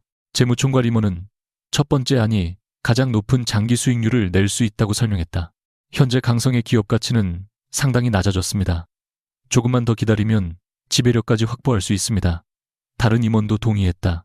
특히 아시아 호텔 네트워크는 아스테리온이 직접 구축하려면 오랜 시간이 필요합니다. 지금 가져오면 시간을 살 수 있습니다. 서아는 자료를 한 장씩 넘겼다. 숫자만 보면 매력적인 제안이었다. 그러나 전체 인수에는 강성의 과도한 개발 사업과 불필요한 부채 조직 통합 비용까지 따라왔다. 그녀는 감정이 아니라 사업 논리로 반박하기 시작했다. 우리가 원하는 건 아시아 시장 진입 플랫폼이지 강성의 모든 과거가 아닙니다. 전체 인수는 초기 가격이 싸 보여도 통합 과정에서 더 큰 비용이 발생합니다. 특히 비핵심 부동산과 개발 사업까지 떠안으면 우리가 지금 지적하고 있는 위험을 그대로 안게 됩니다. 한 이사가 물었다. 그 판단에 개인적인 관계가 영향을 주지 않았다고 자신하십니까? 회의실이 조용해졌다. 서아는 질문을 피하지 않았다. 그래서 저는 제 판단을 수치와 비교안으로 제출했습니다. 제 과거가 걱정된다면 제 표를 제외한 뒤에도 같은 결론이 나오는지 확인하셔도 됩니다. 그녀는 잠시 멈췄다가 말했다. 하지만 개인적으로 한 가지는 분명히 말씀드릴 수 있습니다. 강성을 전부 사야만 제가 이긴다는 생각으로 투자 결정을 내릴 만큼 제 자리가 가볍지 않습니다. 최종 투표 결과 에스테리온은 강성 전체를 인수하지 않기로 결정했다. 대신 유럽 내 수익성 높은 2개 호텔 자산과 일부 운영권을 확보하고 아시아 지역에서는 구조 조정이 끝난 뒤 공동 투자 파트너십을 검토하기로 했다. 조건에는 해당 자산에서 일하던 핵심 운영 인력을 가능한 범위에서 유지한다는 조항도 포함되었다. 서아가 회의실 밖으로 나오자 비서가 조심스럽게 물었다. 예상보다 보수적인 결론이네요. 서아는 엘리베이터 버튼을 누르며 말했다. 싼 가격이라고 필요한 물건은 아니니까요. 문이 열리기 직전 비서가 다시 물었다. 강성 쪽에서는 윤 부회장님이 일부러 살려줬다고 생각하지 않을까요? 서아는 잠시 생각했다. 그렇게 생각하면 그건 그쪽 문제죠. 우리는 구해준 것도 아니고 복수한 것도 아니에요. 필요한 걸 사고 필요 없는 걸 사지 않은 겁니다. 그 말을 하고 엘리베이터 안으로 들어간 순간 서아는 자신이 얼마나 오래 이 문장을 기다려왔는지 깨달았다. 예전의 자신이라면 태준이 무너지는 모습을 상상하며 통쾌해했을지도 몰랐다. 하지만 실제로 그 기회가 손에 들어오자 아무 감흥이 없었다. 그의 실패를 더 크게 만드는 것이 자신의 승리가 아니라는 사실을 이제는 너무 잘 알고 있었다. 태준이 어디까지 떨어지는지와 자신의 삶이 어디까지 올라가는지는 더 이상 같은 그래프 위에 있지 않았다.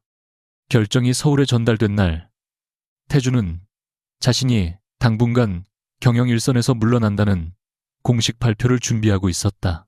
에스테리온이 강성 전체 인수를 포기했다는 보고를 받은 순간 그는 한동안 문서를 내려다봤다. 재무팀장은 안도한 얼굴로 말했다. 적어도 그룹 경영권 자체가 넘어가는 최악의 상황은 피했습니다. 일부 자산 매각만으로 채권단 요구를 맞출 수 있을 것 같습니다. 태준은 곧바로 물었다. 에스테리온 쪽에서 전체 인수를 반대한 사람이 누구지? 실장은 잠시 머뭇거리다가 말했다. 투자위원회 표결이라 개인 표결 내용은 공식적으로 공개되지 않았습니다. 다만 윤 부회장께서 전체 인수보다 자산 선별안을 강하게 주장했다는 얘기가 있습니다. 태준은 그 말을 듣고도 기뻐하지 못했다. 오히려 가슴 어딘가가 더 묵직해졌다. 그녀가 자신을 위해 강성을 살렸다고 생각하고 싶지는 않았다. 그런 식으로 해석하는 순간 또다시 모든 행동을 자신과 연결하게 될 테니까 그는 서아가 했던 말을 떠올렸다. 당신은 아직도 모든 게 당신을 중심으로 돌아간다고 생각하네. 태준은 그날 처음으로 그녀의 선택을 자신과 분리해 이해하려고 했다. 아마 서아는 강성을 살려준 것이 아니었다. 직원과 투자자, 필요한 사업과 필요 없는 위험을 구분했을 뿐이었다. 그것이 더 아팠다. 서아가 자신을 미워해서 강성을 공격했다면 그는 아직 그녀의 인생 한가운데 있을 수 있었다. 하지만 그녀는 이제 자신을 미워하는 데조차 인생을 쓰지 않았다. 며칠 후 태준은 파리로 다시 날아갔다. 이번에는 협상대표 자격도 아니었고 강성의 후계자 자격도 아니었다. 구조조정 서류의 마지막 조정이 끝난 뒤 그는 서아에게 짧은 메시지만 보냈다. 업무가 아니라 마지막으로 할 말이 있다고. 서아는 하루 뒤 약속 시간을 알려왔다. 두 사람은 처음 제외했던 에스테리온 본사의 화려한 회의실이 아니라 건물 근처 조용한 라운지에서 마주 앉았다. 태준은 예전보다 수척해 보였고 넥타이도 하지 않았다. 서아가 먼저 물었다. 무슨 일이야? 태준은 테이블 위에 손을 올렸다가 천천히 말했다. 왜 강성 전체를 안 샀어? 서아의 표정이 굳었다. 그걸 물으러 왔어. 우리 재무 상태면 에스테리온이 원하면 가져갈 수 있었잖아. 내가 가진 지분 가치도 더 떨어졌고 이사회도 흔들렸어. 당신이라면. 태준은 말을 멈췄다. 서아가 조용히 물었다. 나라면 복수할 수 있었어. 서아는 몇 초 동안 그를 바라봤다. 그리고 아주 담담하게 말했다. 태준 씨, 3년 전 당신은 내가 당신 없이 살 수 없을 거라고 생각했지. 태준의 눈이 흔들렸다. 그런데 오늘 내가 당신 회사를 가져가야만 이겼다는 걸 증명할 수 있다면 결국 나는 아직도 당신을 중심으로 살고 있는 거잖아. 태준은 아무 말도 하지 못했다. 서아는 시선을 창밖으로 돌렸다. 나는 회사 전체가 필요하지 않았어. 필요한 자산만 샀고 가치 있는 인력은 남겼고 필요 없는 위험은 안 샀어. 그게 전부야. 나 때문이 아니야. 아니, 단 한마디였다. 그러나 태준에게는 그 말이 어떤 비난보다 깊게 박혔다. 한참 뒤 태준은 고개를 숙였다. 미안해. 서아는 말없이 그를 바라봤다. 그는 이번에는 변명하지 않았다. 그날 밤 당신을 두고 간 것도 미안하고 진실을 알고도 바로 찾아가지 않은 것도 미안해. 당신이 결국 돌아올 거라고 생각한 것도, 결혼 전에 당신이 뭘 포기했는지 제대로 보지 않은 것도, 그리고 당신이 내 옆에 있는 걸 너무 당연하게 생각한 것도. 서아의 눈빛이 아주 조금 흔들렸다. 태준은 어렵게 숨을 삼켰다. 이제 와서 이 말 한다고 달라지는 건 없다는 것도 알아. 응, 용서해달라고도 안 할게. 서아는 잠시 침묵하다 말했다. 그 말은 고마워. 태준이 천천히 고개를 들었다. 미난, 그래도 하나만 물어봐도 돼. 뭔데 지난 3년 동안. 그는 잠시 말을 멈췄다. 한 번이라도 내가 찾아오길 기다린 적 있어. 서아의 손이 찻잔 옆에서 멈췄다. 아주 오래전 호텔방에서 자신이 들었던 시계 초침 소리가 떠올랐다. 자정을 지나 1시, 2시, 3시. 엘리베이터가 열릴 때마다 태준이 돌아오는 줄 알고 문 쪽을 바라보던 자신. 그녀는 그 기억을 더 이상 부끄러워하지 않았다. 그때의 자신도 분명 진심으로 사랑했고 그래서 기다렸다. 잠시 후 서아는 조용히 말했다. 딱 하룻밤 기다렸어. 태준의 눈가가 붉어졌다. 서아는 그를 보며 마지막 말을 이어갔다. 그 밤이 지나고 나서는 당신이 오는 날을 기다린 게 아니야. 다시는 어떤 남자를 기다리지 않아도 될 만큼 내가 단단해지는 날만 기다렸어. 태준은 한동안 아무 말도 하지 못했다. 예전 같았으면 그는 그 말 속에서 아직 남은 가능성을 찾았을 것이다. 하룻밤이라도 기다렸다는 사실에 매달렸을지도 모른다. 하지만 이제 그는 그럴 수 없었다. 행복했으면 좋겠다. 그가 겨우 말했다.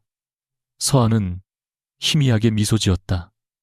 태준 씨도 나 아닌 사람하고 그 질문에는 씁쓸한 농담 같은 것이 섞여 있었다. 서아는 고개를 조금 기울였다. 꼭 누군가가 있어야 행복한 건 아니잖아. 태준이 짧게 웃었다. 그것도 내가 늦게 배웠네. 두 사람은 더 이상 과거를 설명하지 않았다. 누구의 사랑이 더 컸는지, 누가 더 많이 상처받았는지 계산하지도 않았다. 잠시 뒤 태준이 먼저 자리에서 일어났다. 잘 지내 서아야. 그녀는 이번에는 그가 자신을 이름으로 부르는 것을 막지 않았다.